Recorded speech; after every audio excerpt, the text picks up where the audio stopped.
Earlier this year, I worked with AccuQuilt to update the Studio Tote Bag die. And in this video, I'm going to show you how to use it. Stay tuned!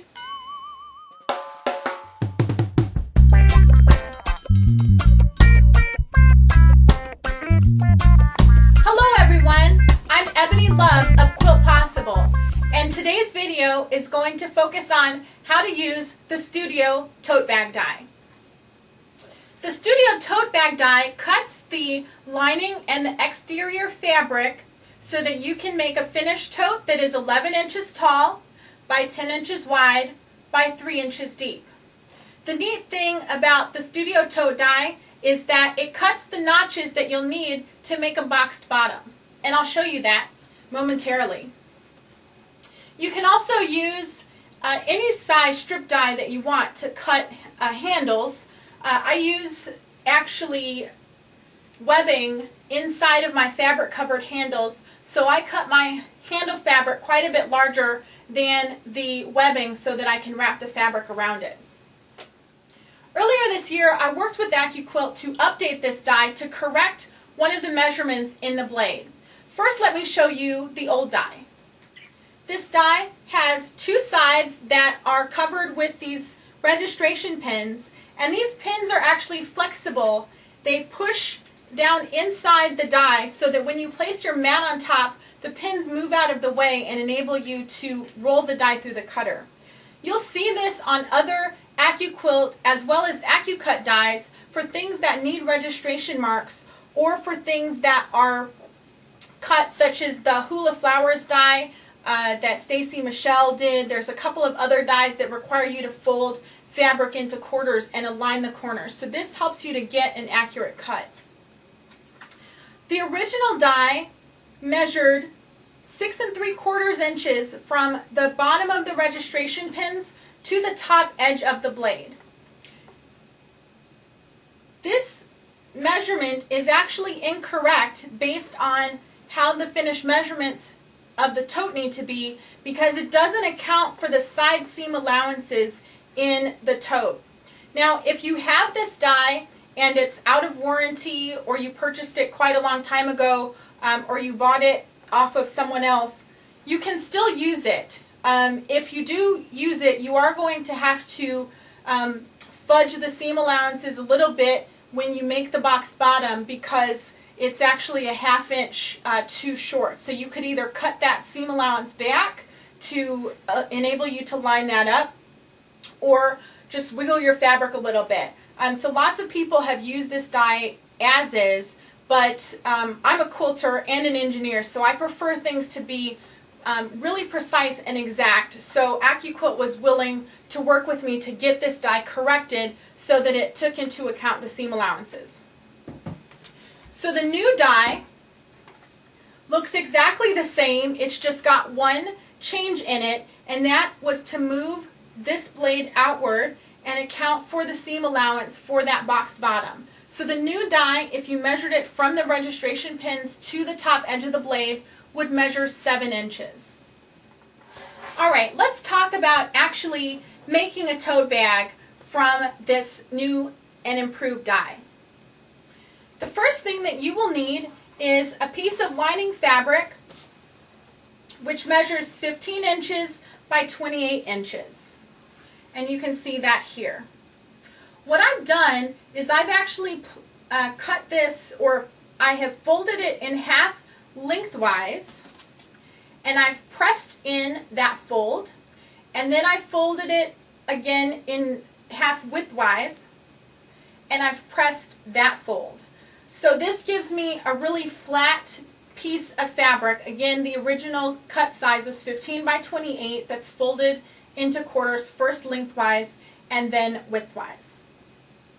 The way that this works is you now have two folded edges. So you have this single fold edge and a double folded edge here. Both of these folds need to go against the registration pins. So if I'm looking at this from the top of the die, you'll see that my single folded edge is butted right up against the pins here, and the double folded edge is butted up against the bottom pins here. So this is the way that you'll need to align the fabric on the die in order to make this cut. Now your studio will cut up to 10 layers of fabric, as you know, but for a shape like this, I really would recommend that you not cut more than one tote bag at once, and that's really going to help you with the accuracy, particularly when you get to cutting the exterior fabric. So let's run this lining fabric through the cutter. What you'll need is the mat that goes on top of this, and I don't know if you can hear it, but I can hear the little pins squeaking at me a little bit as I press this down. But when you send this through the die or through the cutter, you're going to need to press down that leading edge, and the leading edge is the fold, that single fold that's at the bottom of the tote. So that's the first edge that's going to go through the cutter. So I'm going to run this through right now and meet you back here with my cut fabric. Okay, so I've got the lining fabric cut, and what you'll end up with if you cut your fabric at 15 by 28 is you'll just get this very narrow piece of scrap and this square or rectangular shape at the top. I actually keep this shape that's cut, because when you fold it out you get a fairly large piece. It's maybe 2.5 by 3 inches. It might not be that large, but I actually keep this piece, and this is what I use along with the exterior fabric to make the closure for my tote bags. So when I pull this off of the die, if I've cut this the right way, then I'm going to end up with a piece as I fold this out that is gusseted in the bottom. So this is the shape that I end up with, and you'll notice that the notches are cut out of the corner, and that's what's going to help you to make the box bottom. Now AccuQuilt does have an instruction sheet for this tote bag project that you can download off of their website. It is in the process of being updated based on the updates to the die. But a couple of these tips you're not going to see in those general instructions. Now for the exterior fabric, this is going to be a little bit different because your exterior fabric is the decorative fabric that's on the outside of the tote. For me, I prefer to use quilted fabric or upholstery fabric because it's thicker and it's a little more durable. Now because of that thickness, you end up with some other issues in terms of keeping the fabric aligned through all of those folds.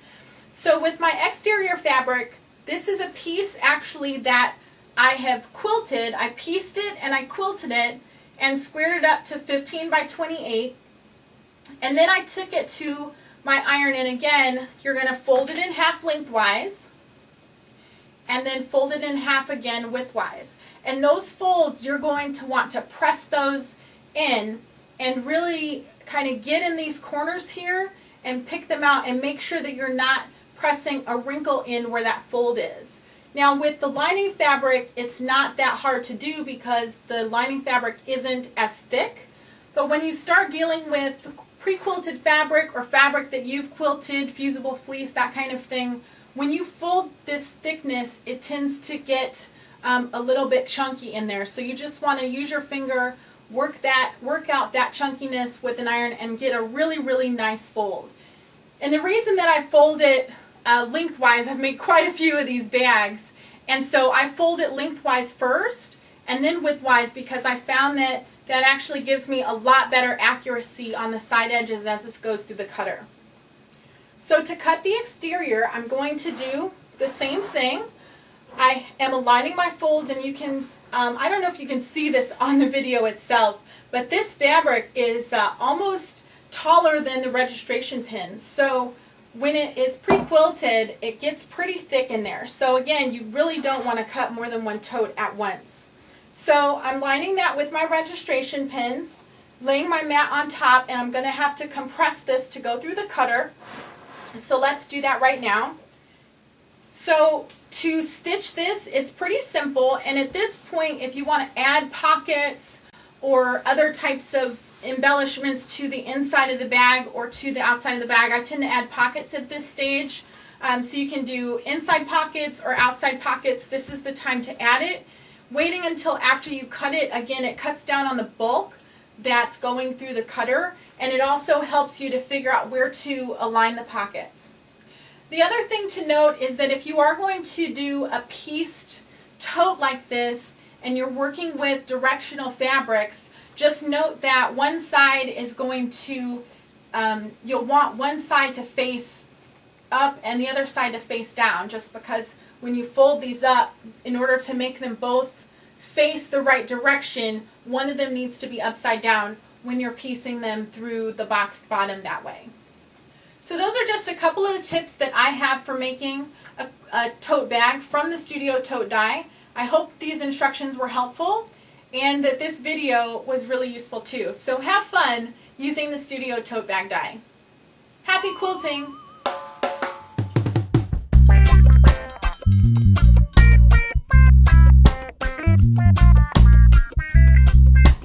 Thank you.